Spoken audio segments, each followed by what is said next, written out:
रेवाड़ी के अहिर कॉलेज में 3 दिवसीय वार्षिक खेल कूद प्रतियोगिता का आज समापन हो गया और समापन कार्यक्रम में केंद्रीय मंत्री राव इंद्रजीत सिंह पहुंचे, जिन्होंने खिलाड़ियों को पुरस्कृत करके उनका हौसला बढ़ाया। राव इंद्रजीत सिंह ने कहा कि भारत सरकार की तरफ से खेलों को बढ़ावा देने के लिए कई योजनाएं चलाई जा रही है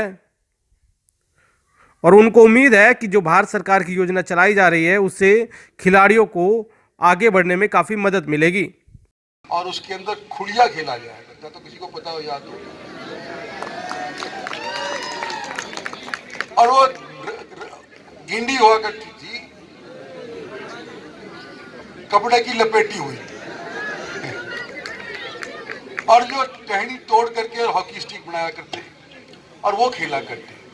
लेकिन वो खेल हरियाणा को इतना आगे ले गया कि गुड़गांव का जिला, उस टाइम गढ़गांव बड़ा जिला था, रोहतक बड़ा जिला था, अंबाला था, हिसार था, रेवाड़ी नहीं था।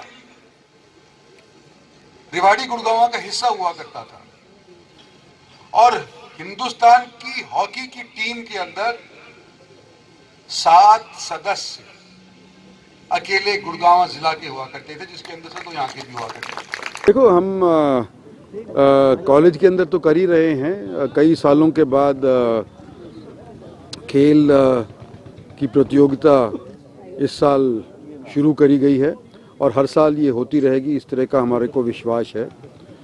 और जहाँ कॉलेज की बात कर रहे हैं वहाँ देश के अंदर भी मैं समझता हूँ भारत सरकार की नीति है कि इस देश को इसकी जनसंख्या के मुताबिक विश्व के चित्र के ऊपर एक स्पोर्टिंग नेशन के तौर के ऊपर तैयार किया जाए।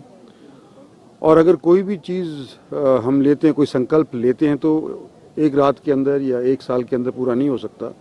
हमने लक्ष्य रखा है आज से 2 ओलंपिक बाद का, यानी कि 2020 के अंदर ओलंपिक होगा जापान के अंदर, उसके बाद 2024 के अंदर ओलंपिक होगा और उसके 4 साल के बाद 2028 के अंदर ओलंपिक होगा।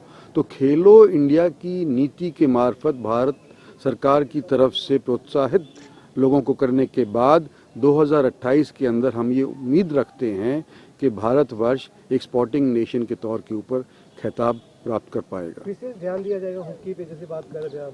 नहीं, सभी खेलों पे हमारे पास जो हमारी देश की उपलब्धियां हैं, जैसे आपने देखा है एथलेटिक्स के अंदर भी हमने कुछ हासिल किया है, लेकिन ज़्यादा बॉक्सिंग के अंदर किया है, हमने क्रिकेट के अंदर किया है। इस तरह के जो आई हैंड कोऑर्डिनेशन के खेल होते हैं, जैसे शूटिंग होती है, जैसे सेलिंग होती है, ये सारी चीज़ इस खेल प्रतिकरण के अंदर आती हैं। तो जहाँ जहाँ हम एक्सीलेंट हासिल कर सकते हैं उन सभी स्पोर्ट्स को तवज्जो दी जाएगी, प्रायोरिटाइज किया जाएगा और सबसे ज़्यादा प्रयास ये किया जाएगा कि जहाँ पर आई हैंड कोऑर्डिनेशन के मार्फत हिंदुस्तान अव्वल आ सकता है, उनके ऊपर ज़्यादा पैसा खर्च किया जाए।